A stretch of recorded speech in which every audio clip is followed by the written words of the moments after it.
Okay, you can go ahead and shut and lock that door. I think you know why you're here. This is an intervention. Your friends and family have been telling me about patterns of your online activity, posting things like the Steam Deck is a Switch killer, the Switch is dead. Does that sound familiar? Is the Switch killer with us right now? Is he in the room with us? Your family did let me in on a little secret. They said they went snooping around your bedroom and found some pipes. Mind telling me what you were smoking? Yeah. You wish it was crack. You were smoking that copium, weren't you? You were smoking that copium pack. And you think that the Steam Deck is just going to magically appear and destroy the Switch. A company, Nintendo, that's been around forever. Valve was just going to make a silver bullet to destroy it. I want to believe you. I really do.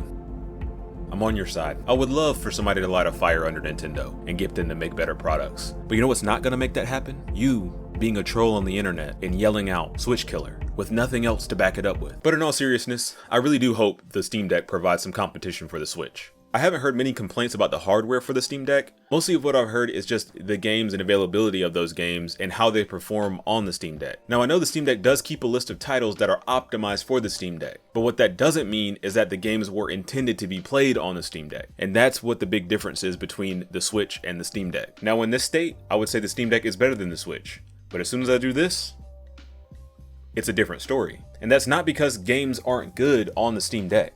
They play great, but they weren't intended to be played on the Steam Deck. The games on the Switch were made with intent. They were made with intent to be played on a handheld. Now this is no fault to Valve or the Steam Deck.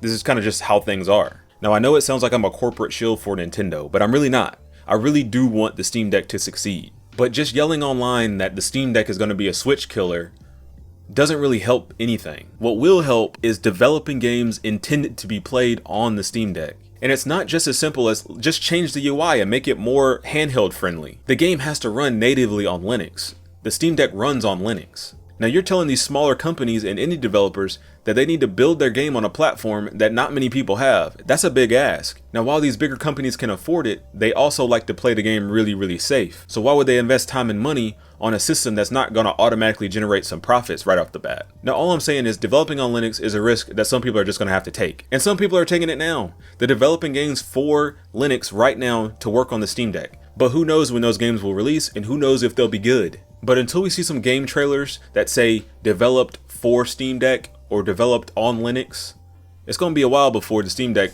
can outshine this bad boy.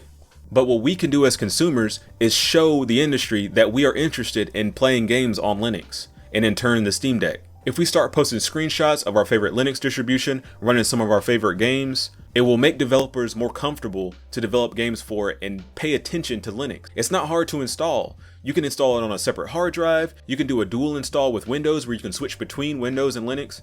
It's not really hard to get started. But until we can show the industry that we're interested in gaming on Linux and in turn the Steam Deck, Nintendo's gonna stay on top. Peace.